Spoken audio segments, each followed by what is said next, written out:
Assalamualaikum warahmatullahi wabarakatuh. Terima kasih atas kesempatannya karena kami bisa mempresentasikan hasil diskusi dan juga studi literatur yang telah kami lakukan.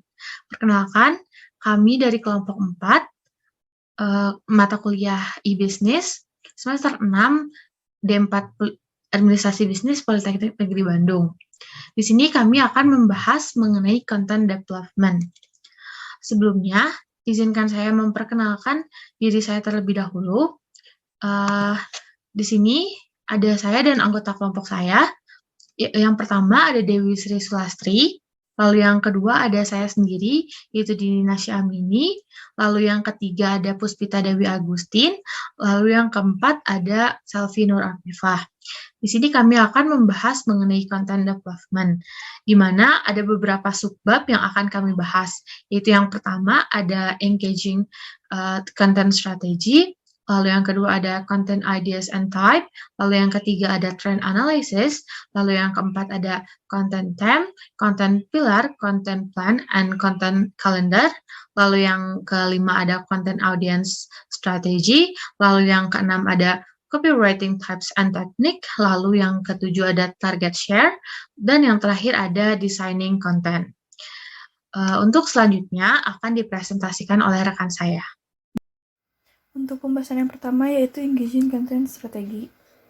Konten marketing merupakan strategi pemasaran yang aktivitasnya merencanakan, membuat, dan mendistribusikan konten untuk menarik audiens yang tepat sasaran. Nah, kemudian mendorong mereka itu untuk menjadi pelanggan mereka. Nah, menurut Neil Patel, konten marketing merupakan strategi jangka panjang yang berfokus pada membangun hubungan yang kuat dengan audiens target. Caranya yaitu dengan memberikan konten berkualitas tinggi, yang relevan, dan memiliki kedekatan emosi bagi mereka secara konsisten.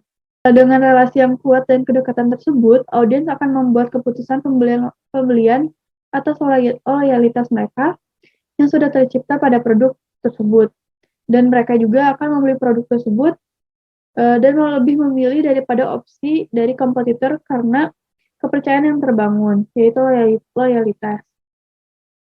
Lalu ada juga menurut Polisi tahun 2009, konten marketing merupakan teknik pemasaran untuk menciptakan dan mendistribusikan konten yang relevan dan berharga untuk menarik, memperoleh, dan melibatkan target audiens yang jelas dan dipahami dengan tujuan mendorong tindakan pelanggan yang menguntungkan. Lalu ada juga menurut Gunelius tahun 2011, konten marketing merupakan proses secara tidak langsung dan langsung mempromosikan bisnis atau merek melalui konten teks, video, dan audio yang bernilai tambah baik secara online maupun offline. Hal ini biasa terjadi dalam bentuk long form seperti blog, artikel, e-book, dan sebagainya. Atau juga short form seperti update Twitter, Facebook, gambar, dan juga sebagainya.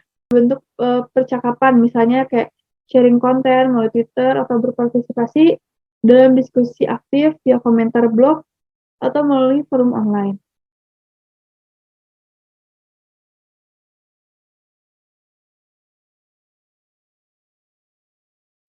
Nah, di sini tuh ada dua pembahasan. Yang pertama itu konten marketing bukan hanya tentang mempromosikan konten, melainkan juga mencakup proses perencanaan, pembuatan, dan analisanya. Nah, selain itu juga, dalam pemasaran ada istilah marketing funnel atau purchasing funnel, yaitu tahapan dilalui oleh calon customer melalui dari pengenalan hingga pembelian. Lalu yang kedua itu, konten marketing bukan berarti konten yang berisi marketing atau penjualan saja. Nah, konten yang berisi informasi dan panduan yang memberikan solusi atas permasalahan. Nah, dari situ audiens akan mengenal kemudian mendorong untuk melakukan pembelian, yang artinya konten marketing menyediakan konten untuk masing-masing tahapan dari marketing funnel. Next.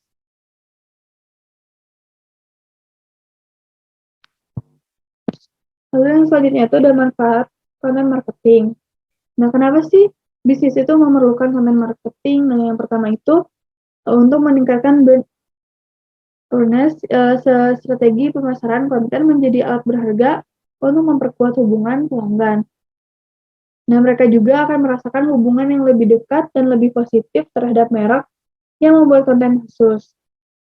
Lalu yang kedua itu meningkatkan search engine optimization atau dengan menerbitkan konten teks akan meningkatkan website atau sosial media seperti penggunaan keyword dalam SEO yang harus terlihat natural karena uploading postingan dan keywordnya dapat memiliki efek buruk pada reputasi situs bisnis. Lalu yang ketiga itu memperluas target konsumen. Sosial media itu menjadi platform strategi untuk bertemu orang-orang baru. Sebagai tempat mendistribusikan konten, pembisnis juga bisa memperluas target konsumen dengan bergabung dengan pelanggan di media sosial. Jika konten berkualitas, tak menutup kemungkinan mereka akan melakukan repost konten dan membagikan kepada pengikutnya. Nah, tentu saja hal ini tuh memperluas target konsumen yang baru. Lalu yang keempat itu adalah mempengaruhi konversi. Jika pelanggan menikmati konten tersebut, tandanya mereka telah merasakan relasi yang lebih dekat dengan brand. Nah, kemudian mereka akan lebih mempercayai brand tersebut. Nah, dengan adanya kepercayaan, tentu saja mereka akan mempengaruhi konversi. Apalagi jika para pembisnis menerapkan link to action atau link to produk yang ditempatkan pada baik dalam artikel. Hal ini tuh berdampak pada seluruh strategi konten yang mengarahkan pelanggan ke halaman yang sesuai kebutuhan. Lalu yang selanjutnya itu ada membangun loyalitas. Keberhasilan konten yang menarik dapat membawa pelanggan kembali setelah melakukan pembelian pertama. Nah, jika terjadi pembelian berulang, tandanya mereka telah percaya pada brand Anda karena memberikan manfaat dan sesuai dengan kebutuhan mereka. Yang artinya konten marketing dapat membantu pembisnis menghasilkan pembelian berulang.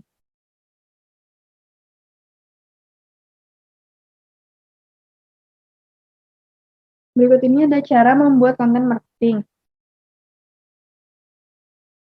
Yang pertama itu menentukan tujuan marketing untuk membantu arah pemasaran. Pembisnis harus menentukan tujuannya sebagai dasar rencana yang akan dilakukan, seperti alasannya memulai perencanaan konten marketing dan faktor yang membuat pembisnis itu tertarik membuat konten. Lalu yang kedua itu melakukan riset buyer persona setelah menentukan tujuan pemasaran. Pembisnis juga perlu mengetahui target audiens. Nah, caranya dengan melakukan buyer persona yaitu bentar aku stop dulu.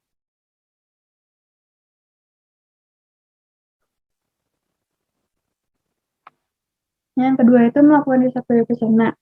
Nah, setelah melakukan tujuan pemasaran, pembisnis juga perlu mengetahui target audiens. Nah, caranya itu dengan melakukan buyer persona, yaitu representasi berdasarkan riset untuk menggambarkan seperti apa target konsumen pembisnis tersebut. Nah, hal ini tuh penting banget dilakukan sebagai guide atau agar membuat konten lebih relevan dan menarik bagi target audiens. Nah, target audiens itu kan bisa saja berubah. Kalian juga bisa memilih audiens baru atau memperluas target audiens. Lalu yang ketiga itu lakukan audit konten-konten yang sudah dibuat. Nah, ada baiknya segera melakukan evaluasi dan review. Apakah hasilnya membantu konversi di situs atau media sosial yang membantu meningkatkan brand awareness serta traffic website. Lalu yang keempat, menggunakan Content Management System atau CMS. Content Management System merupakan aplikasi komputer yang mendukung pembuatan atau modifikasi konten digital. Fitur-fiturnya memiliki fungsi praktis dan efisien dalam pembuatan konten, seperti produksi, publikasi, dan analisis. aplikasi di bawah ini yang dapat dicoba yaitu WordPress, Drupal, atau Joomla. Lalu yang kelima itu ada pikirkan ide-ide konten yang dibuat sejatinya harus orisinal, relevan, dan sesuai dengan kebutuhan target audiens. Nah, memang gak mudah buat konten-konten itu, tapi ada beberapa tools ini yang bisa membantu menentukan konten. Yang pertama itu ada HubSpot, Website Builder. Ini digunakan untuk kemajuan marketing. Lalu ada juga What to Write. Tool ini juga membantu memulai brainstorming untuk menghasilkan beberapa ide konten. Setelah itu bisa menyelesaikan pertanyaan yang diberikan. Lalu ada juga Feedly. Tools ini juga dapat melacak topik sedang populer di industri dan menemukan ide-ide konten. Lalu juga ada BuzzSumo. Aplikasi ini juga menggunakan share media sosial untuk menggunakan konten yang populer yang disukai. Lalu juga ada Content Forest. Tools gratis ini membantu untuk menemukan konten populer milik kompetitor dan kata kunci yang efektif dan gagasan konten. Lalu yang keenam itu ada tentukan format konten yang dibuat jenis konten dapat mempengaruhi perhatian audiens. Nah, dari topik yang ada, perlu dipilih format konten yang sangat populer, seperti blogspot, e-book, template, infografis, video, podcast, dan masih banyak lagi. Lalu yang terakhir itu ada kelola konten. Kita melakukan audit konten. Pebisnis juga dapat mengelola konten yang akan dibagikan. Nah, caranya itu bisa memanfaatkan kalender editorial untuk mengetahui kapan memproduksi, menyampaikan, dan mempromosikan rencana strategi konten. Setelah semua strategi di atas tersebut diaplikasikan, pertimbangan selanjutnya adalah menggunakan perangkat laptop yang tepat untuk membuat konten Anda lebih maksimal. Dan dapat juga dimanapun, seperti konten pemasaran sama pentingnya dengan alat pemasaran lainnya, dan mungkin bahkan lebih penting daripada yang lama. Pemasaran konten adalah strategi utama, dan memang seharusnya demikian. Alat pemasaran ini bagus untuk bisnis kecil maupun besar. Selain itu, konten pemasaran mungkin peningkatan retensi audiens, pembentukan kepercayaan dalam audiens target, pembuatan prospek yang lebih baik, dan konversi yang ditingkatkan.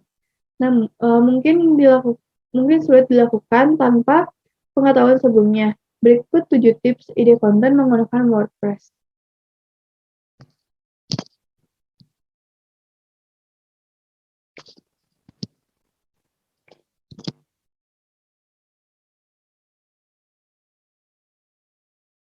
Yang pertama itu deliver to the best content. Konten yang berkualitas tinggi adalah akar dari pemasaran konten. Jadi, jika Anda mengirim konten yang buruk, Anda lebih merugikan bisnis Anda daripada kebaikan. Nah, kemungkinan penjualan menurun karena pembeli tidak lagi menganggap produk Anda sebagai profesional dan berguna. Contohnya itu seperti relate to customer problems and offer solution, lalu ada tell story, lalu juga ada create list. Lalu yang kedua itu ada optimize your content.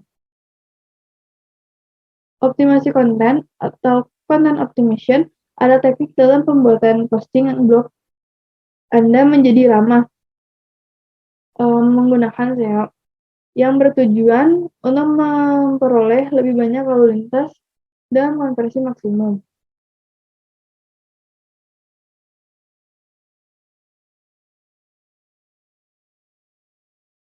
Lalu yang ketiga itu ada use different types of content.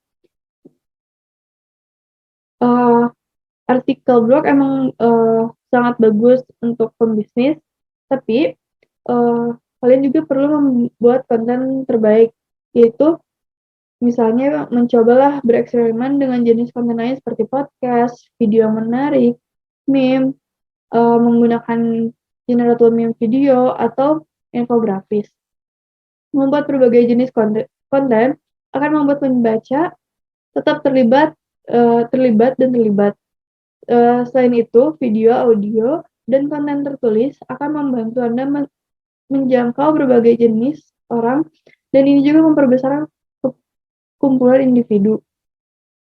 Lalu selanjutnya itu ada use kolaboratif. Anda juga dapat menawarkan konten Anda kepada jurnalis atau wartawan, influencer, atau blog lainnya. Sebagai imbalannya, bisnis Anda mendapat exposure. Pendekatan menang-menang seperti ini juga membantu bisnis untuk terhubung lebih baik dengan audiens target mereka. Nah, ketika orang-orang melihat influencer atau media favorit mereka yang mereka percaya, mereka mendiskusikan produk tertentu, mereka lebih bersedia untuk akhirnya mengembangkan minat di dalamnya dan melakukan pembelian.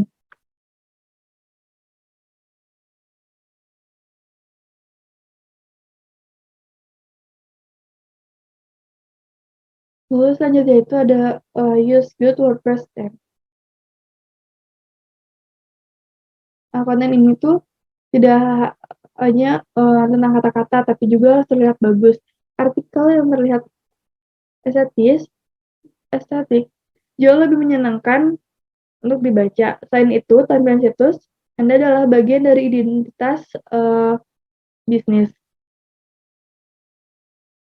Pembisnis tidak dapat memberikan dukungan dalam desain grafis dan memiliki situs web yang benar-benar membosankan.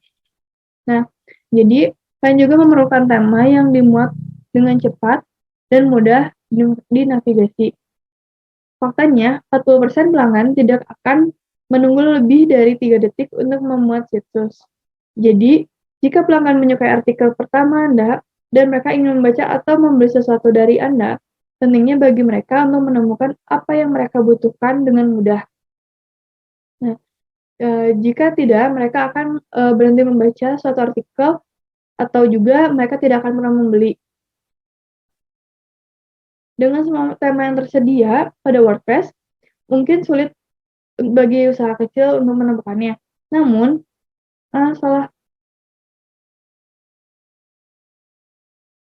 jika mereka hanya akan mementingkan membaca,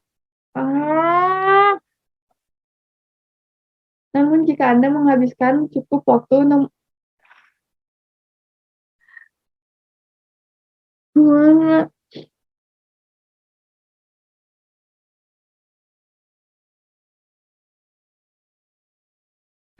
jika tidak, mereka hanya akan berhenti membaca satu artikel atau tidak akan pernah membeli. Dengan semua tema yang tersedia, mungkin sulit bagi usaha kecil untuk menemukannya. Namun, jika Anda menghabiskan cukup waktu untuk mencari, Anda dapat menemukan tema yang terlihat profesional dan memiliki biaya yang masuk akal. Atau juga ada beberapa tema yang gratis untuk digunakan. Jika Anda berencana untuk menggunakan situs WordPress, Anda sebagai sumber lalu lintas utama, mungkin ada sebaiknya mempertimbangkan untuk membuat tema yang disesuaikan untuk mengatur konten situs web dengan lebih baik lagi dan untuk meningkatkan tingkat konversi.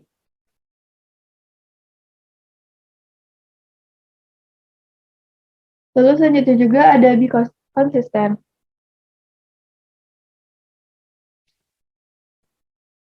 Untuk meningkatkan tingkat konversi.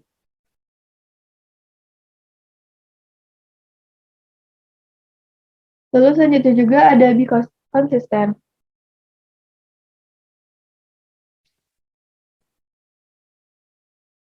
Dengan memposting pada waktu tertentu, Anda menciptakan kebiasaan dan konsumen dan perasaan mengetahui apa yang diharapkan. Jadi, mereka akan tahu kapan harus mengunjungi situs tersebut untuk konten baru atau tidak akan lupa untuk dengan terus menambah konten baru ke situs web, Anda juga dapat menunjukkan kepada Google bahwa situs web tersebut sedang aktif dan memberikan informasi yang relevan dan terkini kepada pengguna dan strategi semacam itu membantu Anda meningkatkan peringkat Anda dalam hasil pencarian. Juga, jangan lupa untuk memperbarui konten lama jika Anda memahami konten tersebut tidak lagi menjawab maksud pencarian dengan jelas, atau jika beberapa informasi yang baru telah tersedia. Next. Use analytics for your content marketing. Analytics akan menunjukkan kepada Anda siapa audiens dan target Anda, dan apa konten yang paling mereka sukai. Dengan menganalisis kinerja konten, Anda dapat memutuskan topik apa yang lebih disorot, jenis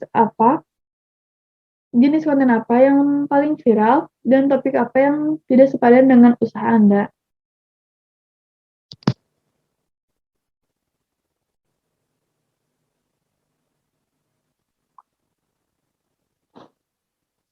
Lalu selanjutnya itu pembahasan konten type. Fokus pada mereka yang akan dipedulikan oleh audiens target, dan mereka membantu mempromosikan produk atau layanan. Dan meskipun tidak ada alat, plugin, atau metode tunggal untuk memberitahu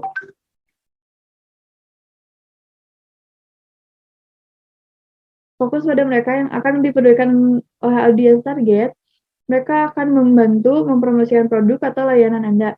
Dan meskipun tidak ada alat, plugin, atau metode tunggal untuk memberitahu apa sebenarnya diinginkan prospek Anda, kalian itu juga dapat mengetahui jenis konten apa yang paling mereka sukai.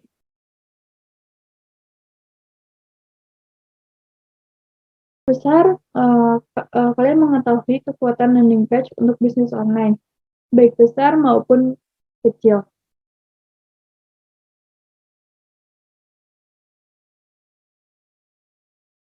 Berikut ini ada rekomendasi 7 tipe konten di WordPress. Yang pertama itu ada landing page, lalu yang kedua ada lead magnet, lalu yang ketiga ada blog post, lalu yang ketiga ada original research atau statistik, lalu yang kelima ada customer review, yang keenam case study, dan yang ketujuh visual content. Nah, selanjutnya itu kenapa tipe konten itu penting?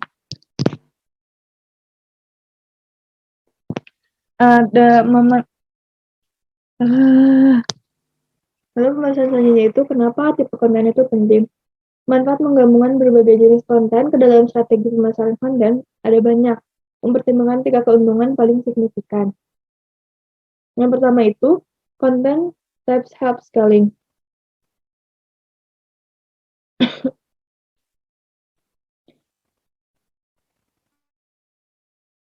Yang pertama itu ada content types help scaling. Pembuatan konten ini menjadi lebih mudah dan lebih cepat ketika kalian memiliki berbagai konten untuk dibuat, seperti struktur konten yang dapat digunakan kembali dan proses berulang yang membuat penskalaan lebih mudah. Misalnya, kalian memiliki template yang berfungsi dengan baik untuk studi kasus dan alur kerja terkait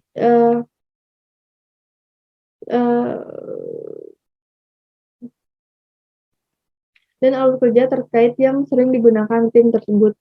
Nah, kalian juga dapat menulis lebih banyak dalam waktu lebih singkat karena udah memiliki template tersebut. Lalu yang kedua, content types benefit your audience. Tidak semua audiens dapat mengonsumsi konten dengan cara yang sama. Beberapa dari mereka lebih suka konten yang tertulis daripada konten video. Dan ada juga yang memiliki preferensi yang berlawanan. Nah, demikian pula tidak semua orang dapat dihubungi melalui saluran yang sama. Misalnya beberapa mungkin hanya menggunakan media sosial sesekali. Jadi, jika Anda hanya fokus untuk membuat konten media sosial, Anda akan kehilangan kesempatan untuk terhubung dengan mereka. Lalu yang ketiga itu, content types help with audience research. Nah itu, tentu saja dari semua jenis konten yang yang kalian miliki akan berhasil. Selain itu, preferensi yang dilakukan audiens dapat berubah seiring dengan berjalannya waktu. Jadi, bagaimana audiens dengan kalian akan bereaksi? Bukan. Jadi, bagaimana audiens bereaksi atau tidak terhadap konten kalian dapat memberi kalian data berharga untuk meningkatkan strategi pemasaran konten Anda. Dan selanjutnya yaitu cara untuk mengimplementasikan marketing konten. Nah, jika Anda sudah memiliki ide dan sudah memilih tipe apa yang akan kalian pakai untuk membuat konten saat ini, kalian langsung menuju dashboard, lalu pilih post, tambah baru.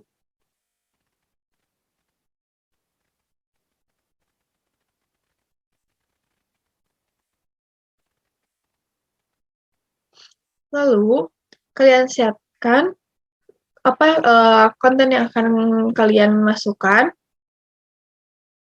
Di sini juga bisa menggunakan plugin Elementor.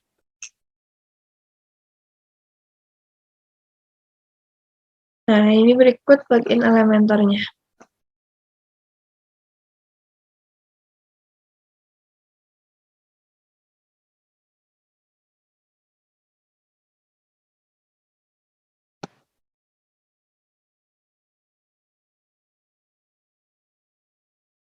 Ini itu merupakan judul, lalu di sini kalian bisa menambahkan template atau juga bagian yang baru.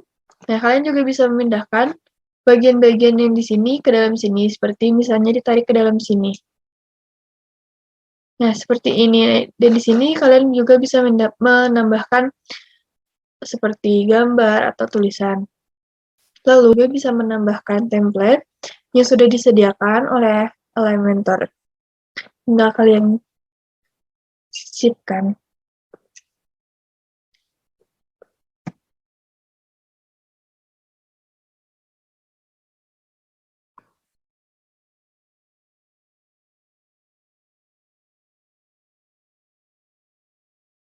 Nah, seperti ini.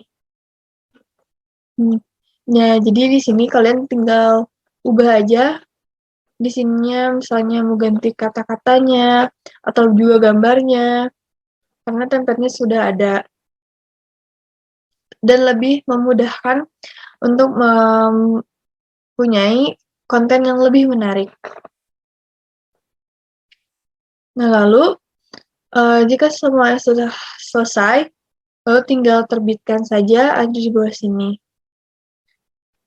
Nah, selain itu juga, saya akan menunjukkan contoh konten yang menarik, seperti ini. Bahkan gambar, yaitu lilin, dan untuk nama produknya sendiri itu ada berada di sampingnya. Lalu di bawahnya itu terdapat shop, yang berarti kita bisa langsung membelinya jika kita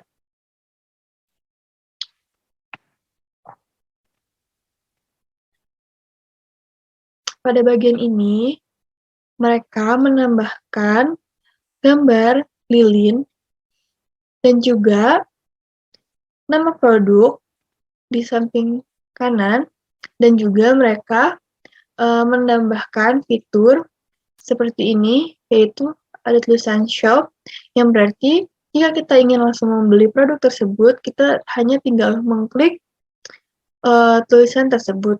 Lalu di bawah ini, mereka menambahkan konten, yaitu tentang wewangian rumah dari Bath and Body Works. Nah, konten ini juga sangat simpel, tapi konten ini juga bisa saja dibutuhkan oleh orang-orang yang ingin membeli wewangian dari BBW sendiri. Nah, pada bagian ini juga terlihat ada lilin 3 sumbu yang digaris bawahi. Nah, lilin 1 sumbu juga digaris bawahi. Nah, pada bagian ini juga mereka menambahkan link yang akan menyambungkan langsung pada bagian lilin yang langsung menyambungkan kepada bagian lilin 3 sumbu seperti ini.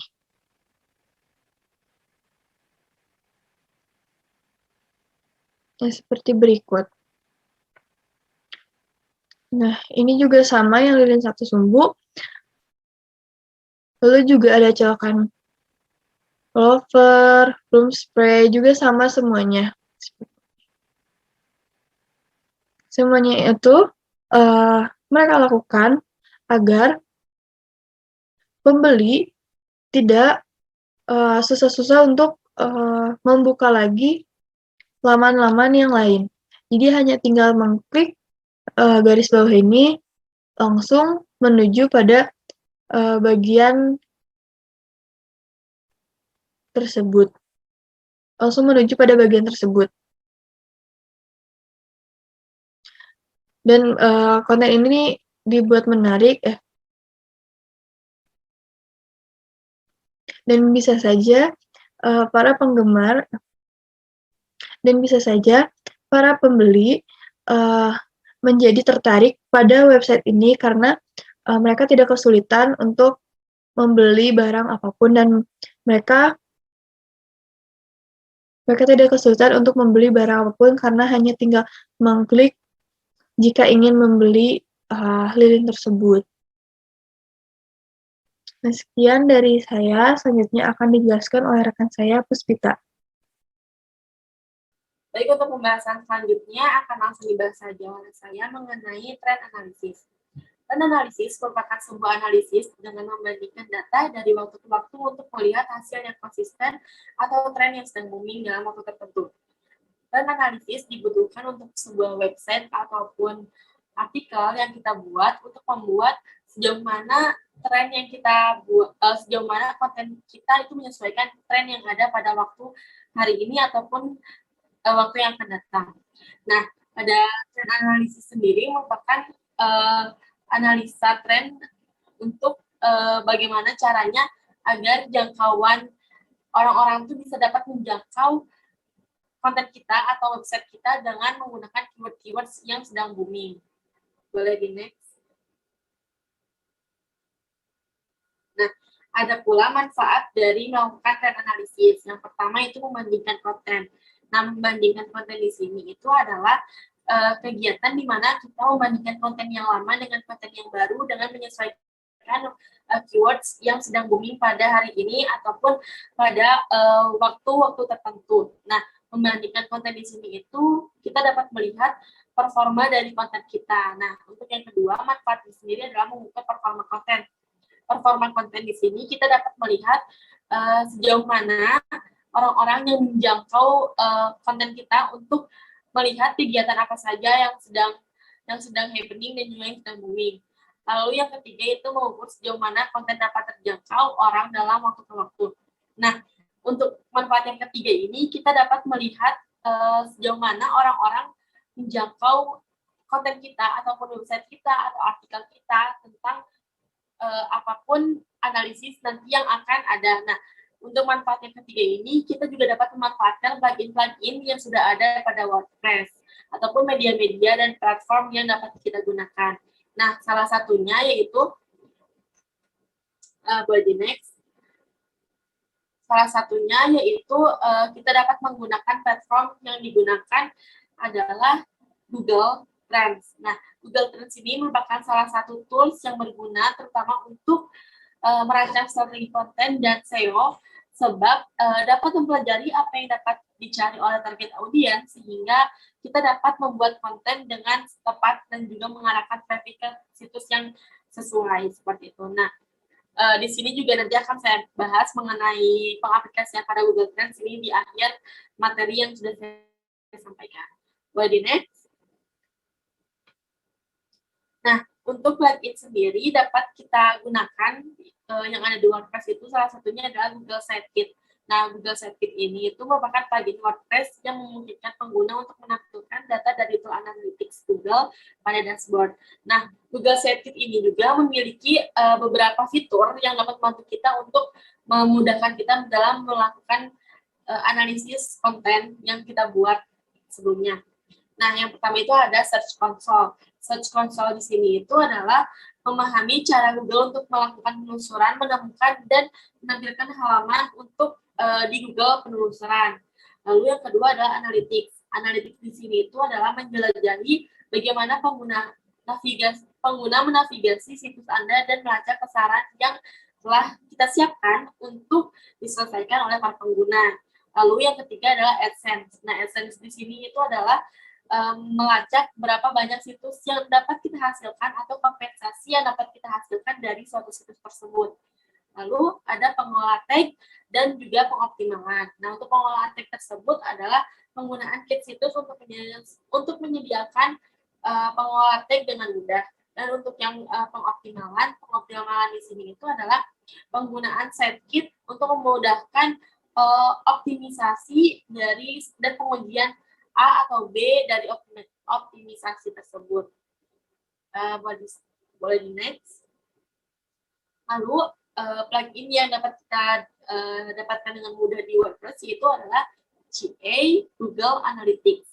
Nah, alat pelacakan situs web ini adalah alat pelacakan situs web untuk mengukur lalu lintas pengunjung dengan laporan yang lengkap dan merupakan alat pelacakan yang sangat akurat di WordPress. Boleh di next. Nah, untuk selanjutnya juga ada Monster Insight. Nah, Monster Insight ini merupakan salah satu plugin yang dapat kita gunakan di WordPress untuk melihat analytics dari apa yang kita buat ataupun konsep-konsep yang sudah kita buat. Boleh di next. Nah, sekarang kita masuk ke pembahasan mengenai konten tema. Konten tema atau tema di dalam WordPress adalah tampilan luar dari website kita untuk diibaratkan sebagai kulit website kita. Nah, dalam pengaplikasian CMS lain, tema ini dikenal juga dengan sebutan template. Pada konten tema ini nanti akan saya bahas tentang pengaplikasiannya di akhir materi, disesuaikan juga dengan Google Trends sebelumnya. Next. Lalu yang kedua adalah konten pilar. Nah, konten pilar di sini merupakan 3 hingga 5 topik yang akan dibahas, dibuat dan diperkuat oleh brand secara konsisten. Konten pilar membantu mendapatkan kejelasan tentang konten apa yang akan kita buat nantinya. Next. Lalu ada manfaat dari konten pilar. Nah, manfaat dari konten pilar ini yaitu membuat konten kita semakin bermanfaat, yang akhirnya membuat website atau platform kita menjadi bahan rujukan dan para pengunjung dapat betah berlama-lama pada website kita. Lalu yang kedua yaitu dengan konten pilar, kita bisa membuat konten yang evergreen, sehingga konten tersebut tidak lekang oleh waktu. Jadi, konten pilar di sini ini dapat memberikan konten kita itu jangkauan waktunya lebih cukup lama daripada konten-konten yang tidak ada konten pilarnya. Lalu yang ketiga merupakan menghasilkan bahan promosi yang alami. Next.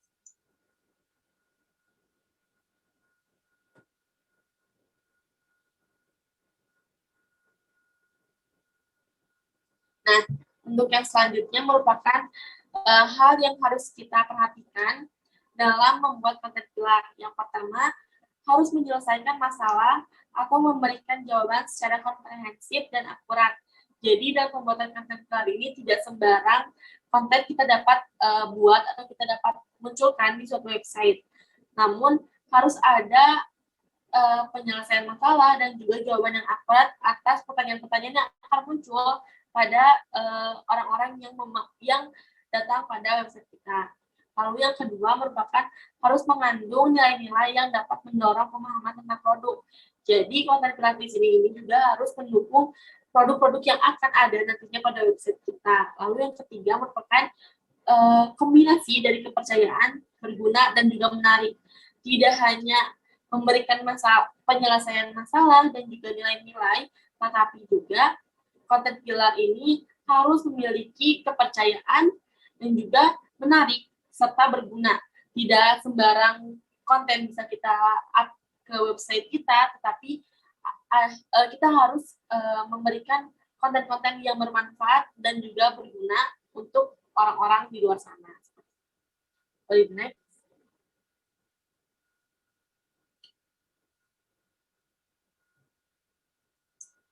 Nah, ini merupakan cara membuat konten killer itu sendiri. Nah, cara membuat konten killer itu sendiri adalah yang pertama itu mengerti siapa audiens kita. Nah, biasanya audiens itu menyukai sesuatu yang unik dan juga menarik perhatian mata, dan mereka akan tercuri dengan hal tersebut. Tetapi sebelum itu kita perlu mengenal dulu siapa sih yang akan jadi audiens kita. Konten yang baik tidak hanya sekedar berkualitas, namun juga harus tetap sesuai dengan apa yang disukai oleh audiens. Jadi dalam membuat konten killer ini tidak boleh keluar dari apa yang audiens kita suka.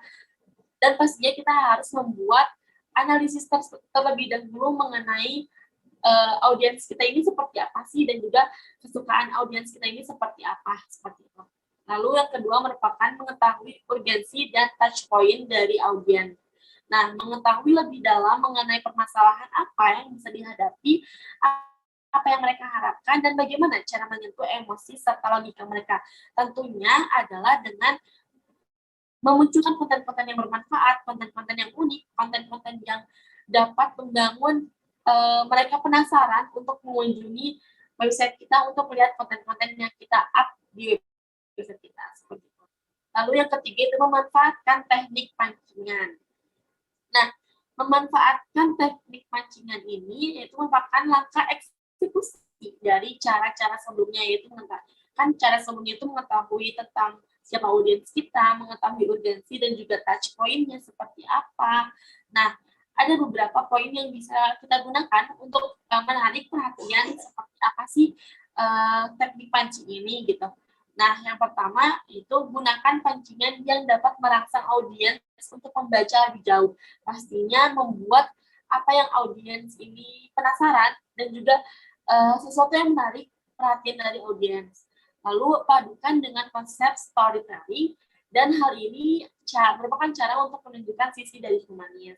Lalu yang ketiga yaitu buatlah dengan sederhana namun tetap mempunyai ciri khas. Tentu saja dalam sebuah website kita harus memberikan ciri khas tersendiri pada website kita. Lalu yang terakhir adalah selalu akhiri dengan call to action seperti itu. Nah, lalu yang keempat adalah lakukan secara konsisten. Tentu saja ketika kita membuat suatu konten dan tidak konsisten, itu akan membuat audiens kita tidak tertarik lagi dengan apa yang kita buat di konten-konten selanjutnya. Nah, walaupun kita sudah membuat konten dengan sebaik-baiknya, itu tidak akan membuat atau percuma bila tidak dilakukan secara konsisten. Nah, di luar sana banyak sekali produk dan mungkin juga konten-konten sejenis di mana PR terbesar kita adalah bagaimana dengan cara berbeda konten kita bisa terlihat seperti itu. Boleh di next. Lalu yang ketiga adalah pembuatan content plan. Nah, content plan ini merupakan perencanaan pengembangan konten yang dilakukan agar tujuan akhir bisa tercapai. Tentu saja ketika kita akan membuat suatu konten, kita memiliki tujuan yang sudah pasti, yaitu tujuan kita harus tercapai dan juga visi-visi kita yang sebelumnya kita buat yaitu harus tercapai. Nah, mulai dari penentuan ingin membuat konten seperti apa, platformnya apa, dan juga kapan diterbitkannya, dirumuskan dalam rencana ini. Content planning dijalankan untuk meningkatkan awareness. Next.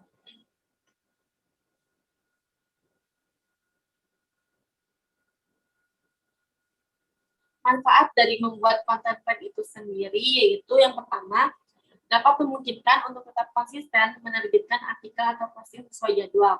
Nah, di content plan ini itu menyambung dalam pembahasan kita selanjutnya, yaitu mengenai pembuatan konten secara terjadwal. Lalu yang kedua itu berguna untuk menyiapkan postingan, promosi, atau event penting dari jauh-jauh hari.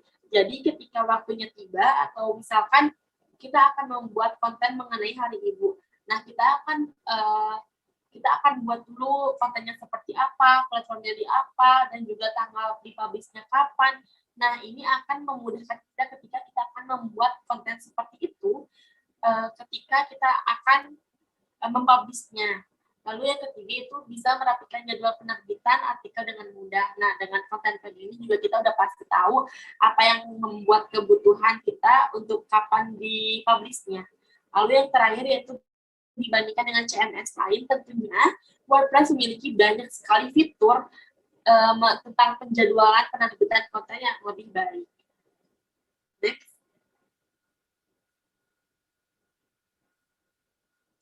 Nah, ini merupakan cara membuat content plan. Nah, cara membuat content plan yaitu yang pertama, tentukan tujuan yang ingin dicapai. Nah, jadi tujuan yang ingin dicapai ini apa? Tujuan dari audiens yang, maksudnya apa yang ingin membuat kita ini membuat konten seperti apa dan audiens ini inginnya seperti apa gitu. Lalu yang kedua, buat kategori yang jelas. Misal kategori yang jelas itu tentang merchandise K-pop ataupun make up dan lain-lain. Yang ketiga, pastikan kalender editorial tersusun dengan rapi. Tentu saja dengan kalender editorial yang tersusun rapi akan memudahkan kita ketika akan mempublish dari suatu konten tersebut. Lalu yang keempat adalah tentukan tujuan yang ingin dicapai. Lalu yang kelima, pikirkan konten selain teks untuk blog, dan juga yang terakhir adalah lakukan riset seputar topik. Nah, ini adalah hal yang paling penting dari pembuatan konten plan, yaitu riset seputar topik yang akan dibahas. Next. Nah, untuk pembahasan selanjutnya itu mengenai konten kalender, di mana kalender editorial atau jadwal penerbitan digunakan oleh blogger, penerbit, pembisnis, dan juga grup untuk mengontrol publikasi konten di berbagai media, misalnya koran, majalah blog, buletin email, sosial media, ataupun chat app yang lain yang akan kita gunakan. Nah, boleh di next.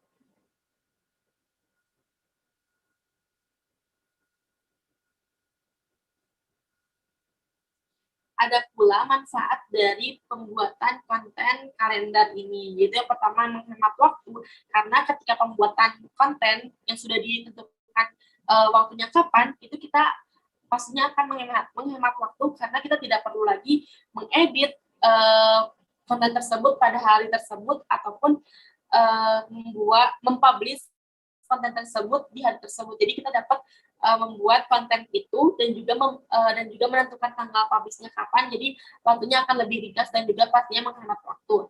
Lalu yang kedua itu topik bahasan konten seimbang. Nah, topik bahasan konten seimbang ini yang dimaksud adalah konten yang akan kita publish ini apakah cocok dengan hari tersebut ataupun waktu tersebut. Nah, lalu yang ketiga itu waktu posting lebih konsisten. Seperti pada di awal, pastinya ketika kita akan mempublish, waktu kita akan lebih singkat dan juga akan lebih konsisten dibanding kita tidak membuat konten kalender. Next.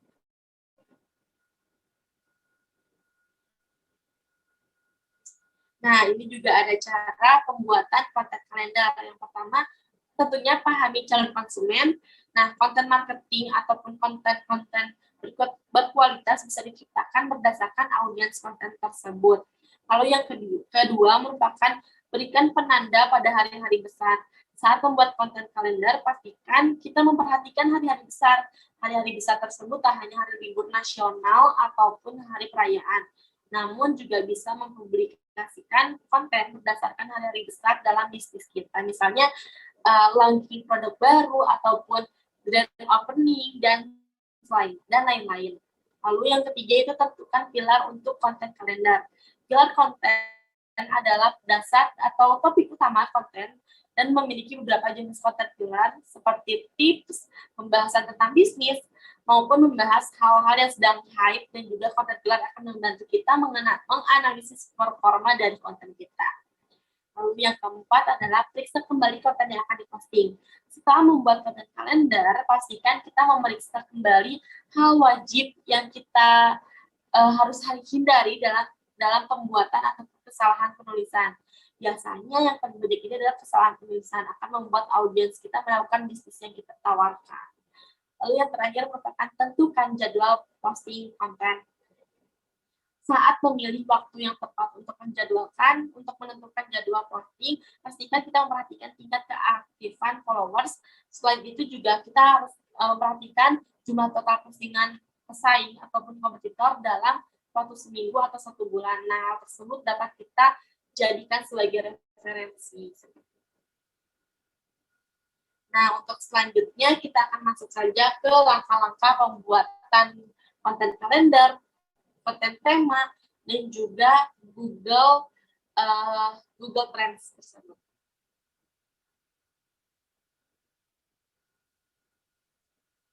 Jadi di sini saya akan share screen mengenai konten-konten kalender.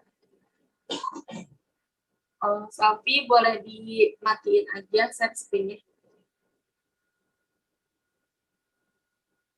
Oke, di sini saya akan mengimplementasikan hasil dari pembahasan materi saya sebelumnya mengenai Google Trends, juga tema, dan juga konten kalender.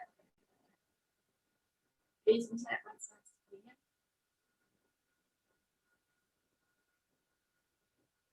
Nah, yang pertama yaitu mengenai konten kalender. Baik, di sini saya akan ulang dari awal. Nah, dikarenakan pembahasan mengenai website saya itu mengenai merchandise dari K-pop, jadi di sini dan salah satu produknya adalah cover binder. Jadi di sini akan saya cari mengenai cover binder. Oke, nah di sini waktunya akan saya edit menjadi dari tahun 2020 hingga 2022 di sini untuk mengoptimalkan hasil pencarian dan juga keywords yang tepat untuk pembuatan konten. Nah, ini waktunya Indonesia, jadi seluruh Indonesia tercakup di sini. Nah, untuk mencari keywords yang tepat itu seperti apa? Jadi mencari keywords yang tepat ini adalah ketika statistiknya seperti ini masih dikatakan aman. Nah, yang nggak aman itu adalah ketika statistik ini naik terus, tapi juga pas turunnya turun terus gitu loh. Jadi nggak ada peningkatan lagi. Nah, kalau yang baik ini masih ada naik turunnya seperti ini masih dikatakan aman. Namun yang lebih baiknya lagi adalah ketika ini rata di bawah, namun semakin mendekati waktu yang akan kita publish waktunya, ini naik statistiknya ini. Naik, analisisnya naik, dan juga pastinya nantinya ketika kita akan publish dari si keywords-nya itu akan lebih optimal ketika kita publish. Nah, di sini saya juga akan bandingkan dengan jilid binder. Kita cari jilid binder. Apakah lebih banyak atau seperti apa?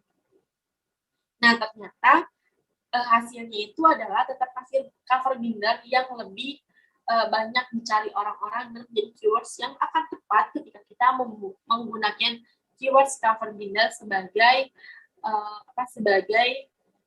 judul konten dari apa yang akan kita buat nanti. Nah, di sini saya sudah membuat konten mengenai cover binder sebagai merchandise baru K-pop. Nah, di sini sudah ada cover binder, terus juga di sini formalingnya juga sudah ada, buat SEO-nya nanti diarahkannya kemana, terus juga di sini cover binder yang menjadi highlight dari artikel ini.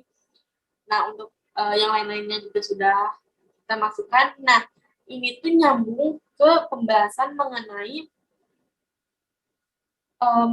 konten kalender. Nah, konten kalender ini ada di sebelah kanan ketika kita akan menerbitkan suatu konten. Nah, di sini karena saya sudah pernah mempublish, jadi di sini saya sunting pada diterbitkan padanya ini kita sunting. Misal saya akan terbitkan pada bulan Agustus pada Agustus tanggal 17 sebagai hari perayaan Indonesia Raya tahun 2022 pukul 10.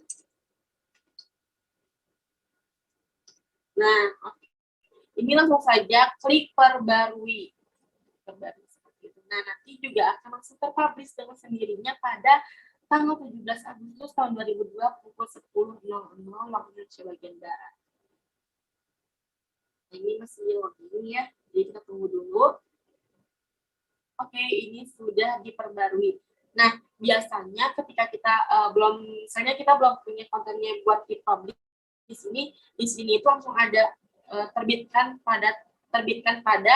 Nah, kita edit aja langsung di sini seperti itu. Nah, langsung ke pembahasan mengenai konten tema, yaitu kita di sini langsung dulu ke dashboard, atau bisa kalian langsung aja seperti dari sini langsung ke laman tema, misalnya seperti itu. Nah, dari dashboard ini kita scroll ke bawah langsung ke tampilan, lalu klik tema.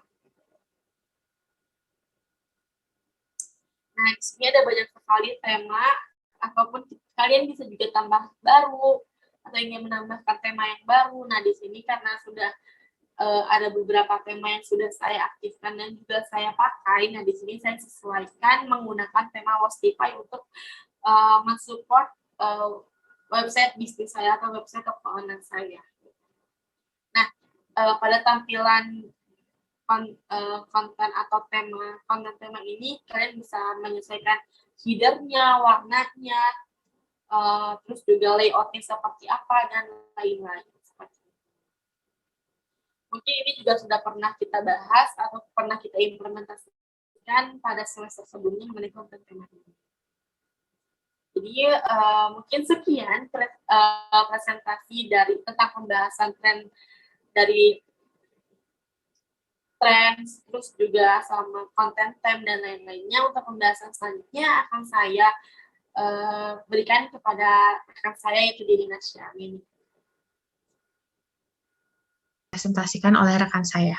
Baik, selanjutnya di sini saya akan menjelaskan mengenai konten audience strategi. Apa itu konten audience strategi? Nah, secara singkat mungkin saya akan menjelaskan bahwa konten audience strategi adalah bagaimana kita mengoptimalisasi konten kita agar sampai ke target yang tepat atau audiens yang tepat, sehingga perusahaan dapat pula mendapatkan audiens atau customer yang dalam jumlah besar pula. Nah, kenapa sih penting bagi perusahaan untuk mengetahui apa itu konten audience strategi? Kenapa perusahaan penting untuk mengimplementasikan konten audience strategi? Nah, seperti yang kita tadi sebutkan bahwa konten audience strategi sendiri merupakan bagaimana cara perusahaan, bagaimana strategi perusahaan untuk mengoptimalisasi kontennya, konten promosi dari perusahaan untuk menarik perhatian dari audiens, di mana audiens tersebut haruslah audiens yang tepat dan juga dengan jumlah audiens yang besar atau banyak. Nah, di sini ada beberapa kelebihan dari penggunaan konten audience strategi yang tepat bagi perusahaan gitu. Ya, yang pertama ada growth engagement company. Apa itu growth engagement company? Growth engagement company itu sendiri adalah perusahaan bertumbuh engagement dengan customer-nya. Nah, hal ini dapat dilihat dari ketika perusahaan melakukan promosi dan promosi tersebut berjalan dengan baik, perusahaan mendapatkan interact yang baik, atau misalnya di Instagram gitu, perusahaan mendapatkan followers baru, mendapatkan impressions yang besar, atau misalnya di YouTube mendapatkan subscriber yang baru dan dalam jumlah banyak gitu. Ketika memang konten audience strategi ini diimplementasikan dengan baik. Lalu yang kedua ada impact to company sales. Nah, ketika perusahaan mendapatkan menarik perhatian dari audiens, ada kemungkinan bahwa perusahaan meningkat juga penjualannya. Hal ini dikarenakan ketertarikan customer terhadap produk dari perusahaan ini akan membuat probabilitas dari sales atau penjualan meningkat pula. Nah, lalu yang ketiga adalah increase relationship to the customer. Nah, ini selain growth engagement dan juga impact of company sales, di sini perusahaan juga akan meningkatkan relationship dengan customer, di mana customer akan cenderung memiliki rasa percaya terhadap perusahaan, akan membangun rasa loyalitas kepada perusahaan ketika perusahaan memang membangun konten audience strategi dengan baik gitu. Nah, salah satu contoh bagaimana membangun konten audience strategi adalah misalnya perusahaan susu ibu hamil gitu. Nah, dia menargetkan untuk ibu-ibu hamil gitu. Sehingga dalam konten-kontennya dibuat target untuk ibu-ibu hamil gitu. Misalnya wanita dengan rincian umur 22 sampai 35 misalnya seperti itu. Nah, namun ketika konten audience strategi ini tidak diimplementasikan dengan baik atau mungkin sama sekali tidak diimplementasikan, nah mungkin saja ada kemungkinan dari target yang asalnya ibu hamil tersebut bisa menjadi lansia atau misalnya bisa menjadi remaja atau bahkan misalnya bisa menjadi kepada laki-laki gitu, yang mana kecil kemungkinannya untuk membeli produk dari company tersebut gitu. Nah, selanjutnya di sini kita akan membahas mengenai langkah-langkah apa saja yang bisa digunakan untuk konten audience strategi gitu, membangun konten audience strategi yang benar dan baik. Nah, yang pertama adalah build compelling brand story. Kita sebagai perusahaan harus mengetahui apa ide, apa value, apa experience, cerita yang ingin kita bangun, yang ingin kita bagikan kepada audiens gitu, sehingga audiens tertarik dengan produk kita gitu. Nah, di sini ada beberapa tips yang mungkin bisa dilakukan. Yang pertama adalah tell your unique side. Jadi kita bisa memberitahu kepada audiens apa sih kelebihan dari produk kita, apa sih kelebihan dari perusahaan kita, kelebihan dan juga unik apa yang menjadikan perusahaan berbeda dengan perusahaan lainnya. Lalu yang kedua adalah make sure that your brand story is sharing your value gitu. Ketika membuat story, ketika ingin membagikan ide, pastikan bahwa story tersebut cocok dengan brand yang ingin dibangun gitu. Jangan sampai misalnya brand yang ingin dibangun seperti A, namun yang diceritakan kepada atau yang diberikan kepada audiens adalah B. Nah, harus adanya keselarasan antara brand yang ingin dibangun, image yang ingin dibangun dengan bagaimana kita mengimplementasikan kepada konten atau membagikan konten kita kepada target audience. Nah, lalu yang ketiga ada be consistent with your brand story. Nah, ketika kita membuat brand story, kita harus konsisten dengan brand story kita. Jangan membuat story yang tidak konsisten karena hal tersebut akan membingungkan customer kita. Ketika kita membuat hal yang konsisten, customer akan cenderung mengingat brand kita dengan lebih mudah gitu. Lalu yang keempat adalah tagline. Nah, tagline ini penting juga digunakan karena biasanya brand-brand besar juga menggunakan tagline agar dapat diingat oleh masyarakat secara luas gitu. Misalnya seperti Nike membuat tagline Just Do It, seperti itu.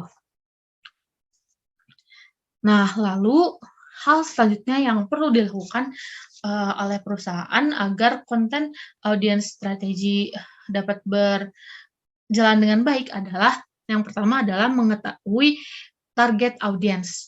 Ketahuilah target audience yang ingin kita capai gitu. Sesuaikan dengan target dari produk-produk yang ingin produk dari perusahaan gitu. Jadi ketika mempromosikan konten, kita akan langsung tepat sasaran gitu. Seperti itu. Lalu hal lainnya adalah do research about market gitu. Research mengenai pasar.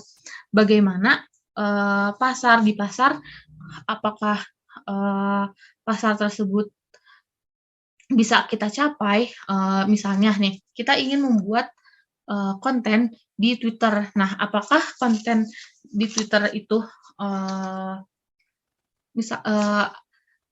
relevan? Misalnya konten di Twitter biasanya lebih singkat, lebih to the point gitu. Nah, kita juga harus membuat konten kita seperti di pasaran gitu. Nah, untuk selanjutnya adalah do research about competitor. Kita juga harus mengetahui kompetitor-kompetitor yang ingin kita kompetitor di market yang kita gunakan gitu. Nah, misalnya di Shopee gitu, misalnya kita membuat konten target di Shopee, kita harus kenali kompetitor-kompetitor kita bagaimana cara membuat konten gitu, seperti itu. Lalu selanjutnya adalah kita bisa melakukan buyer persona dan membuat karakteristik dari customer. Lalu selanjutnya hal yang mungkin dilakukan adalah choose the channel. Nah, choose the channel sendiri terbagi menjadi dua. Yang pertama adalah social media interactions, lalu yang kedua adalah email marketing. Nah, untuk social media interactions sendiri ini misalnya seperti Instagram, Twitter, LinkedIn, atau lainnya. Nah, ada pun beberapa cara untuk mengetahui yang harus dilakukan dalam memilih sosial media yang tepat gitu. Nah, yang pertama adalah know how the social media works gitu. Biasanya sosial media memiliki fitur-fitur yang berbeda. Jadi ataupun algoritma dari pemasaran yang berbeda. Misalnya Instagram tidak mempunyai IG story, mempunyai Reels, mempunyai posan. Nah, kita bisa membuat konten-konten di 3 media tersebut. Ataupun misalnya TikTok hanya sekedar video. Nah, kita juga bisa membuat konten dengan video seperti itu. Nah, lalu yang kedua dalam sosial media juga kita perlu untuk mengetahui audiens di sosial media tersebut, karakteristik audiens di berbagai sosial media yang ingin kita buat konten pemasarannya gitu. Nah, ini tuh misalnya seperti kita harus mengetahui kebiasaan orang-orang di berbagai platform. Misalnya di Twitter, kebanyakan orang-orang ingin memilih produk-produk yang murah-murah gitu, seperti itu. Lalu di Instagram ingin memilih produk-produk yang lebih ke fashionable, lebih menarik perhatian gitu, seperti itu. Nah, begitu cara memilih sosial media yang tepat untuk konten strategi. Nah, untuk yang kedua untuk channel dari konten audience strategi sendiri ada email marketing. Nah, email marketing ini tuh biasanya dilakukan perusahaan ketika memang customer telah subscribe atau telah sign up di website atau login di website gitu. Nah, adapun ini tuh biasanya email marketing dilakukan untuk engagement lebih erat kepada customer-customer yang memang telah tertarik ataupun telah mengenal brand dari perusahaan gitu. Nah, adapun beberapa cara dari email marketing yang perlu diketahui. Nah, di sini ada beberapa tips, ada 3 yaitu do not spam. Jadi ketika kita melakukan email marketing, sangat diusahakan untuk tidak melakukan spam gitu. Maksimal misalnya memberikan email 1 kali dalam 1 minggu atau 1 kali dalam 2 minggu gitu. Jangan menggunakan atau mengirim email terlalu sering karena ini akan mengganggu target atau customer. Lalu biasakan untuk mengirimkan email langsung kepada poin dan tidak bertele-tele sehingga customer lebih mengetahui langsung gitu. Mengetahui langsung pesan dari email marketing ini. Lalu yang ketiga, bisa menggunakan juga video atau picture sehingga audiens lebih tertarik dengan email marketing yang dilakukan oleh perusahaan. Baik, untuk selanjutnya di sini kita akan membahas mengenai copywriting. Copywriting sendiri merupakan kegiatan menulis konten interaktif atau konten yang menarik untuk menarik audiens atau target yang ingin dicapai oleh perusahaan atau company itu sendiri gitu. Nah, secara singkat mungkin bisa dikatakan bahwa copywriting adalah bagaimana cara perusahaan untuk mempromosikan perusahaan, mempromosikan value, things, idea, atau services yang dipunyai oleh perusahaan kepada audiens melalui tulisan gitu. Nah, ketika perusahaan melakukan copywriting dengan baik atau engage audiens dengan konten yang baik, result dari perusahaan tersebut akan baik pula gitu. Seperti misalnya ketika membuat copywriting yang baik, mungkin audiens akan komen dengan komen yang positif, lalu akan like di postingan atau di caption mengenai copywriting yang sudah dibuat di berbagai platform gitu. Lalu mungkin saja audiens juga akan membagikan postingan tersebut gitu kepada orang lain gitu ketika memang copywriting yang digunakan sangat menarik gitu. Nah, untuk selanjutnya juga mungkin saja dengan copywriting yang baik akan menarik perhatian dari audiens sehingga audiens akan membeli atau berinteraksi dengan perusahaan gitu, atau membangun relationship dengan perusahaan. Nah, untuk selanjutnya di sini ada jenis-jenis dari copywriting itu sendiri. Nah, di sini ada 5 jenis copywriting. Untuk yang pertama ada direct response copywriting, di mana direct response copywriting adalah bentuk konten tulisan yang mengarahkan orang untuk mengklik halaman di sebuah website gitu. Lalu yang kedua adalah marketing copywriting. Marketing copywriting sendiri adalah bentuk konten untuk menyampaikan informasi penjualan untuk meyakinkan konsumen berupa penjelasan mengenai fungsi-fungsi ataupun mengenai produk dari yang dipunyai oleh perusahaan. Lalu yang ketiga ada brand copywriting, di mana brand copywriting merupakan jenis copywriting yang fokus bagaimana menciptakan citra, bagaimana menciptakan brand image dan identitas dari suatu perusahaan atau suatu brand gitu. Lalu di sini yang keempat ada SEO copywriting, di mana SEO copywriting sendiri biasanya fokus untuk menampilkan website kita atau website dari perusahaan tampil di Google search gitu.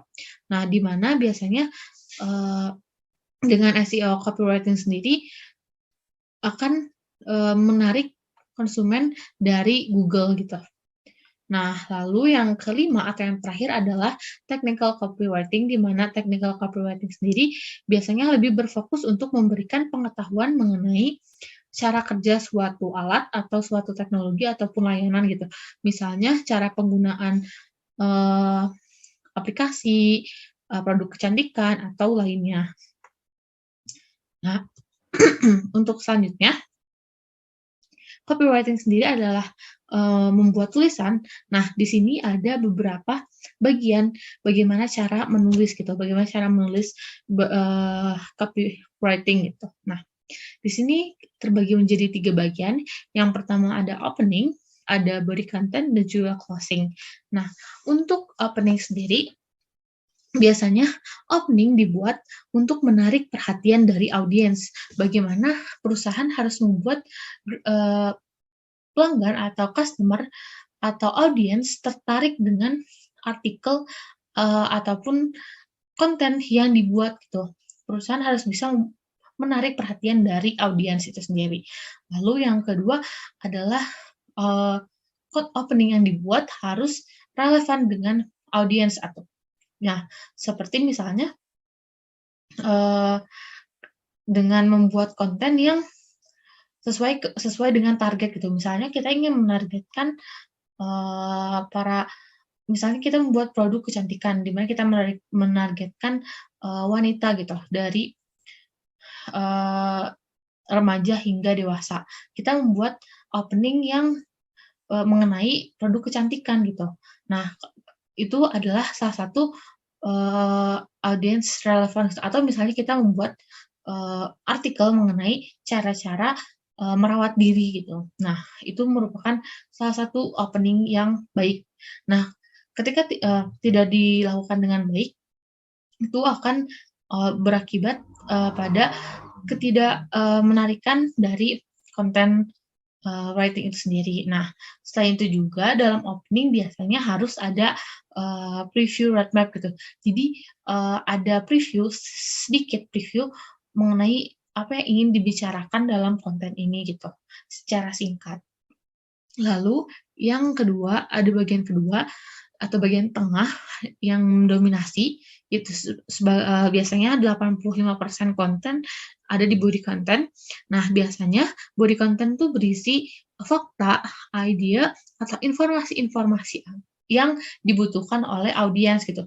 Biasanya semua informasi detailnya ada di body content. Jadi, usahakan ketika kita menulis dengan menggunakan 5W1H gitu kontennya, apa yang dibutuhkan oleh audiens, kita terus ada detail mengenai kapan, bagaimana, dan lain-lainnya yang memenuhi 5W1H. Nah, lalu di sini juga yang terakhir ada closing, di mana closing ini merupakan signal untuk berakhirnya artikel atau konten gitu. Selain itu juga di closing biasanya ada call to action dan juga sharp closing yang akan membuat audiens mengingat gitu.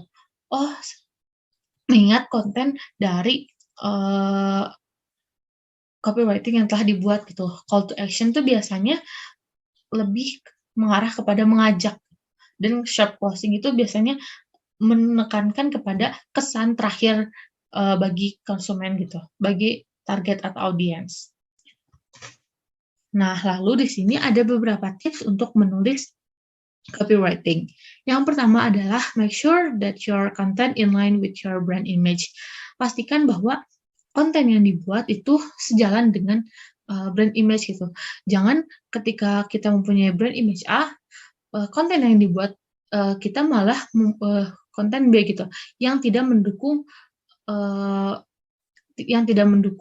perkembangan atau brand image dari perusahaan gitu.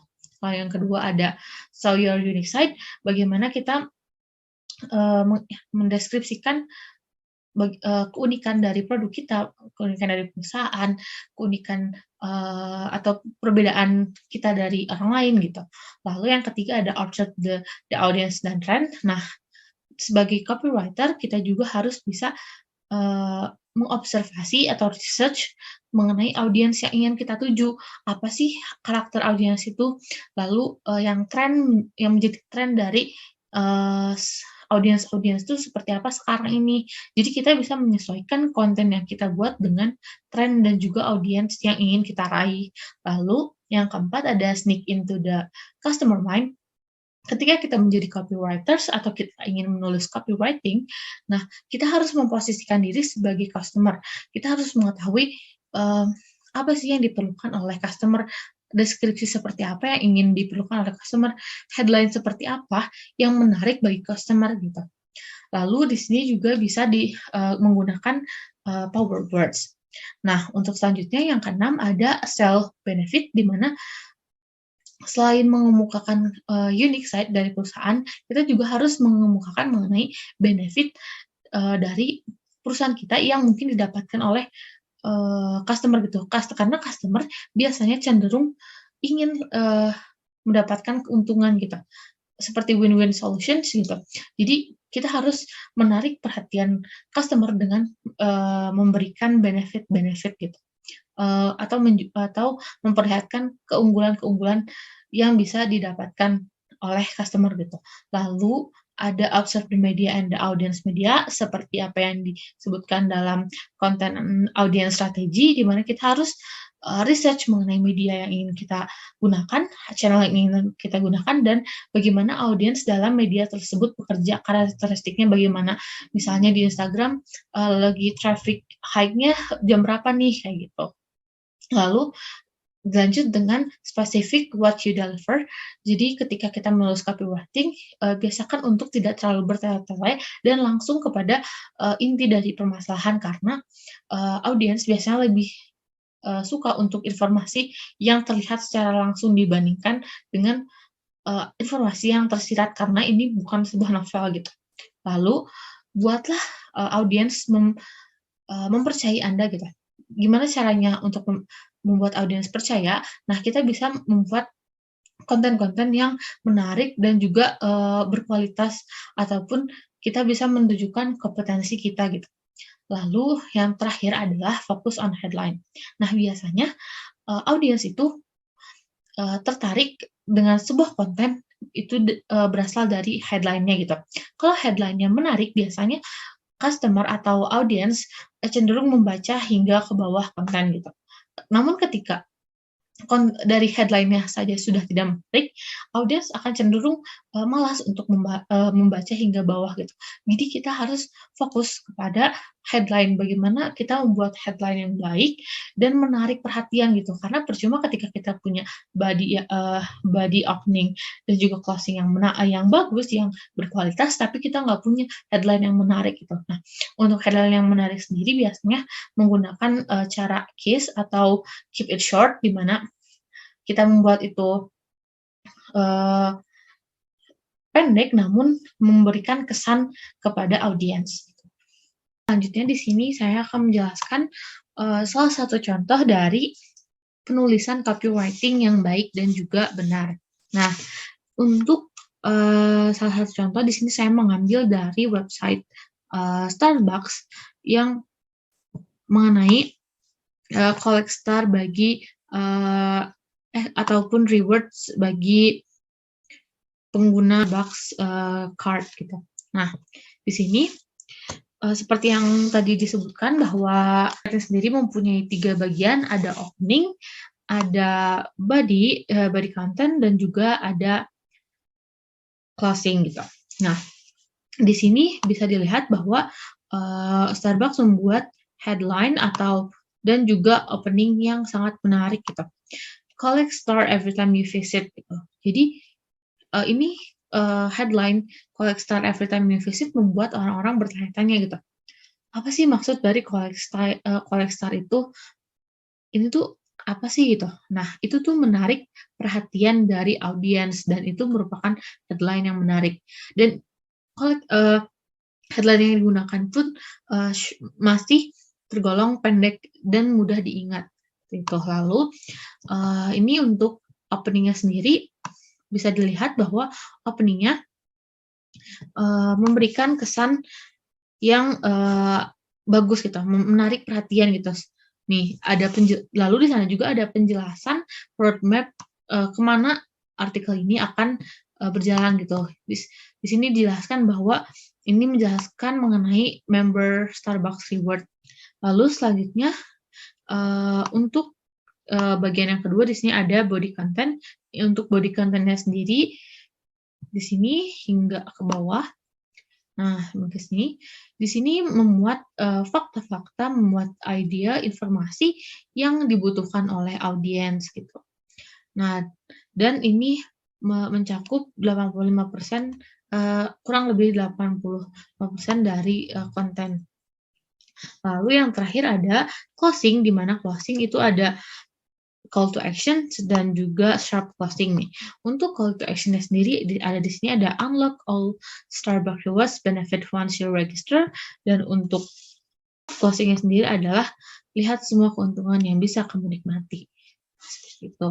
Nah, dilanjut dengan untuk tips-tipsnya sendiri di sini beberapa tips diimplementasikan secara baik gitu.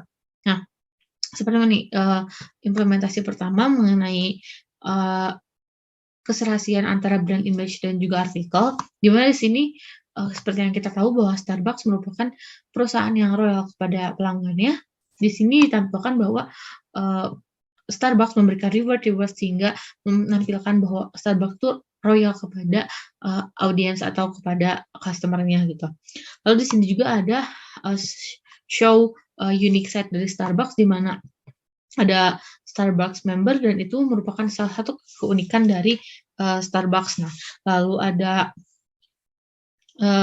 sneak into the customer mind gitu. Jadi di sini Starbucks memperhatikan bagaimana apa sih informasi seperti apa yang dibutuhkan oleh customer gitu. Di sini ada minimal pembelian, lalu ada bagaimana cara mendapatkannya, lalu ada waktunya, dan memuat 5W1H di sini.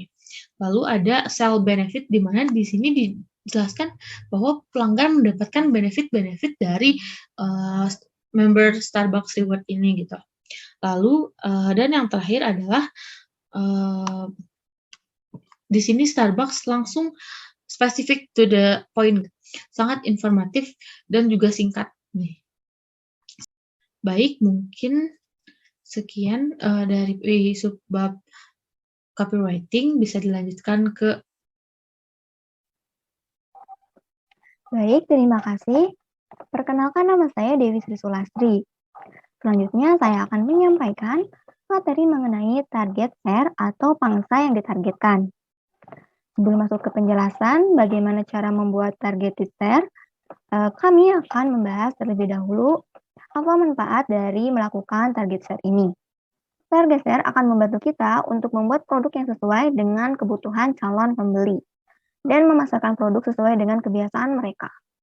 Untuk mengetahui target share, kita harus terlebih dahulu menentukan segmentasinya, baik dari sisi geografi, demografi, maupun sisi ekonomi.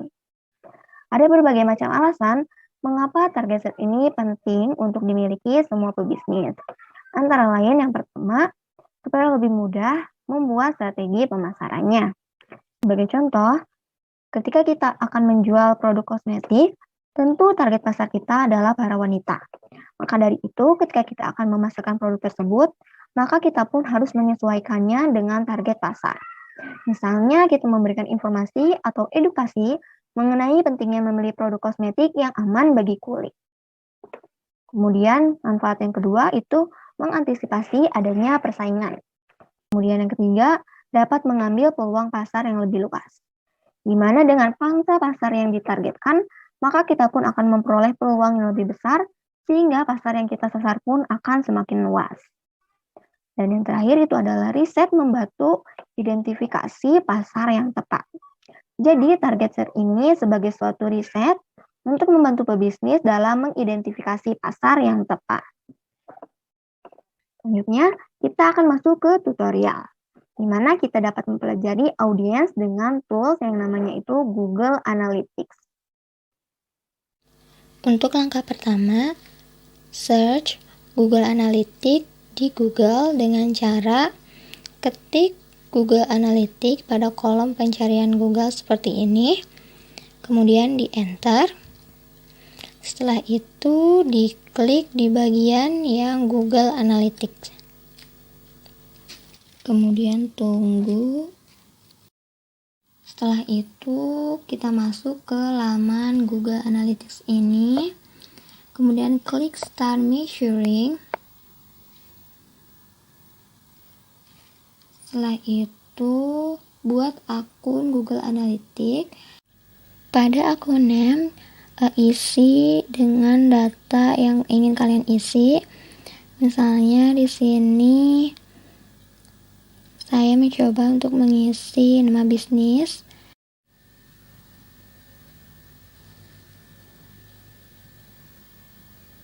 Setelah diisi, kita scroll ke bawah. Kemudian ini opsional ya untuk centang Google Product and Service atau enggak. Kemudian klik next. Setelah itu kita isi juga data mengenai property setup. Kita isi juga di yang property name. Bisa diisi dengan nama bisnis lagi atau dengan situs website kalian. Kemudian kita pilih negaranya, Indonesia, pilih time zone-nya, kemudian currency-nya kita pilih yang rupiah. Scroll ke bawah, setelah itu klik next. Isian data yang terakhir yaitu mengenai about your business. Kita bisa memilih di sini kategori bisnis kita itu termasuk kategori bidang apa, dipilih sesuai dengan kategorinya. Misalnya di sini saya klik yang other. Kemudian untuk bisnis site-nya itu small, medium, large atau very large bisa dipilih juga. Kemudian ini opsional ya. Bisa dipilih yang mana aja. Di sini klik yang measure customer engagement with my site or apps. Setelah dicentang, kemudian klik yang create. Berikut adalah tampilan dari Google Analytics yang telah kita buat tadi.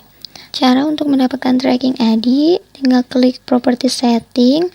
Setelah itu akan ada tampilan property ID. Disalin saja kode property ID-nya. Kemudian setelah disalin, kita masuk ke laman WordPress kita. Setelah itu kita akan menambahkan plugin dengan cara klik plugin, kemudian add new. Setelah itu kita ketikkan di kolom search itu Google Analytics.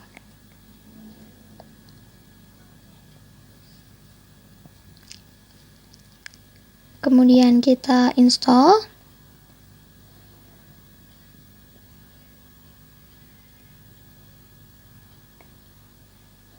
Setelah berhasil terinstall, kita aktifkan.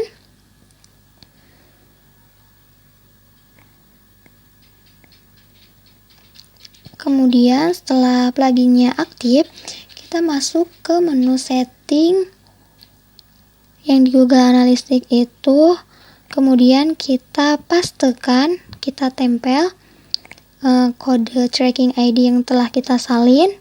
Setelah itu kita tinggal save change atau simpan perubahan.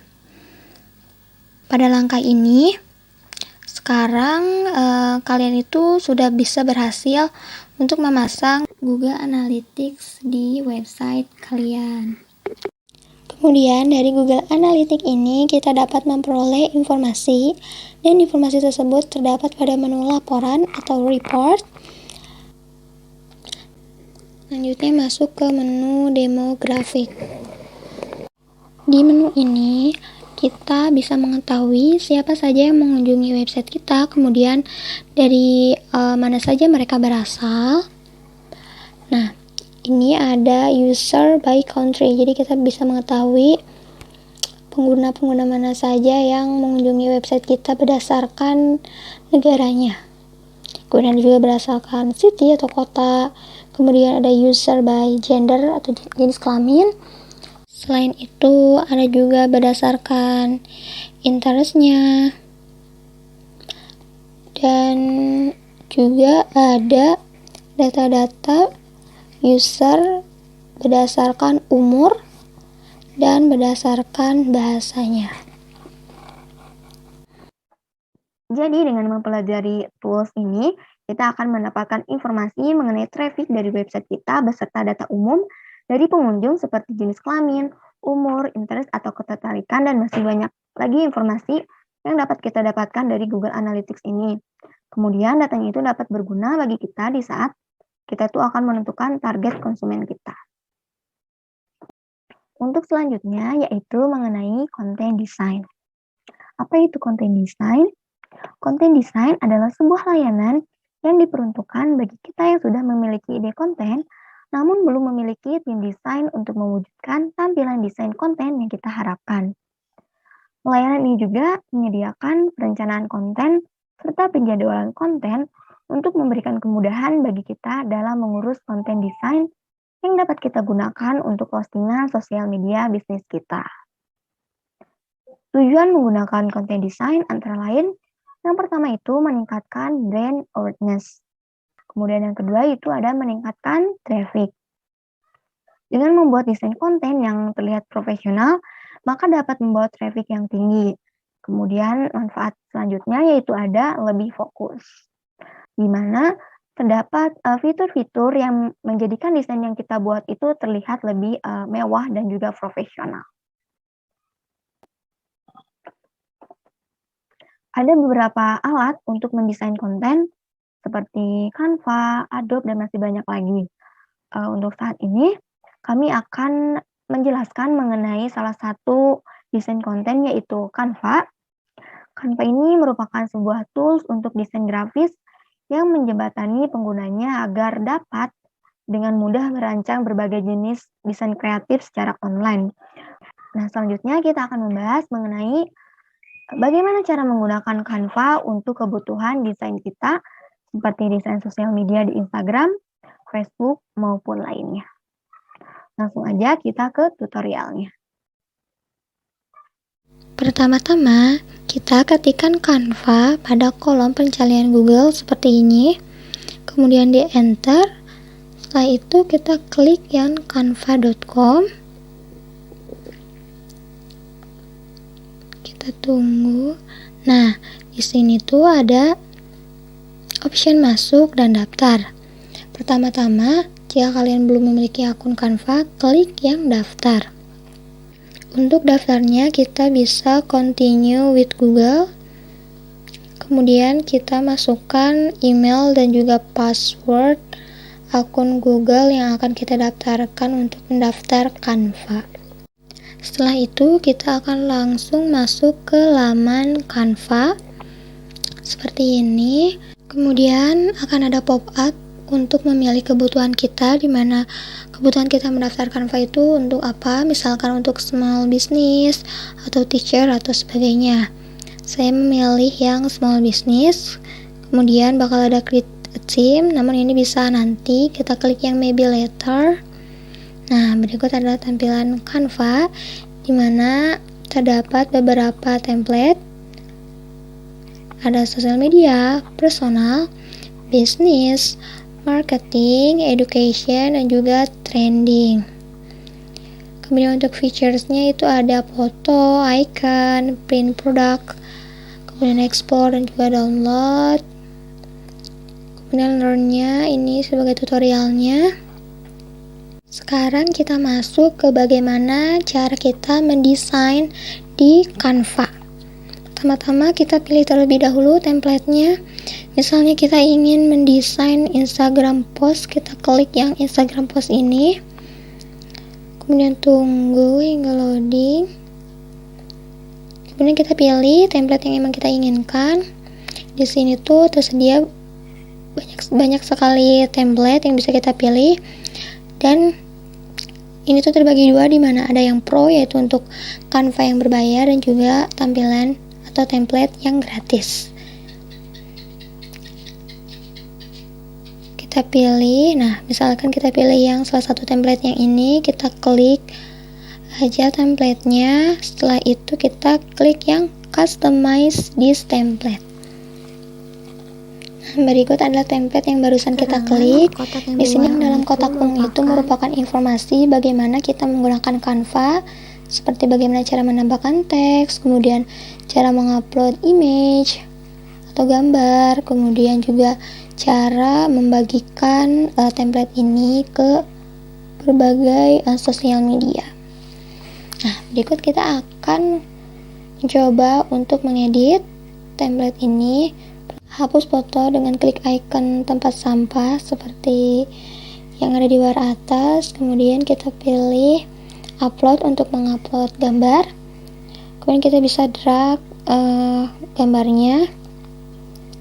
Kita akan drag dan tunggu beberapa saat. Setelah itu jika selesai terupload, kita tinggal klik gambarnya dan gambar tersebut akan muncul di template. Ya, kita bisa ubah ukurannya, bisa untuk memperbesar atau memperkecil dari gambar tersebut. Kemudian kita juga bisa mengatur posisinya mau seperti apa. Di sini saya akan mencoba untuk mengubah-ubah dari tulisan-tulisannya. Ini diubah, yang bawahnya juga diubah. Untuk tulisan dan template-nya disesuaikan saja. Ya sama. Dengan berbagai template yang disediakan di Canva, kita tidak perlu memulai untuk mengedit sebuah gambar itu dari nol. Kita dapat menggunakan template ini untuk mempermudah dalam pengeditan.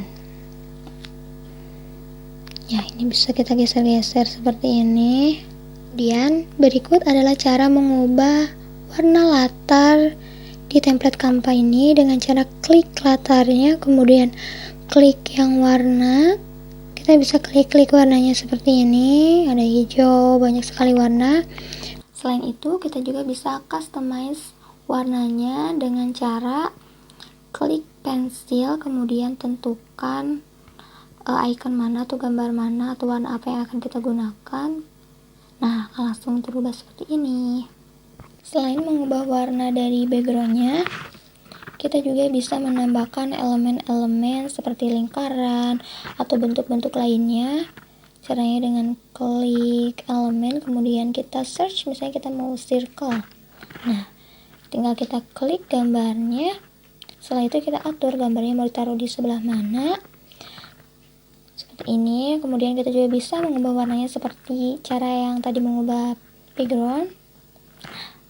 Ini sudah terubah warnanya. Setelah kita selesai untuk mengedit dari template ini, selanjutnya kita akan save gambar yang telah kita edit dengan cara klik share kemudian download. Dan berikut adalah beberapa tipe atau format yang dapat kita gunakan untuk mendownload, seperti ada PNG, JPEG dan sebagainya. Jika kita ingin download, kita tinggal klik download, kemudian file akan terdownload seperti ini. File yang sudah terdownloadnya ada di sebelah kiri bawah. Baik, cukup sekian materi yang dapat kami sampaikan. Mohon maaf jika masih terdapat kekurangan. Semoga apa yang kami sampaikan dapat bermanfaat bagi teman-teman semuanya. Terima kasih. Paparan materi mengenai content development dari kelompok kami. Untuk kesalahan-kesalahan yang kami minta maaf bila ada kesalahan-kesalahan yang telah kami buat, disengaja maupun tidak disengaja. Terima kasih atas perhatiannya. Wassalamualaikum warahmatullahi wabarakatuh.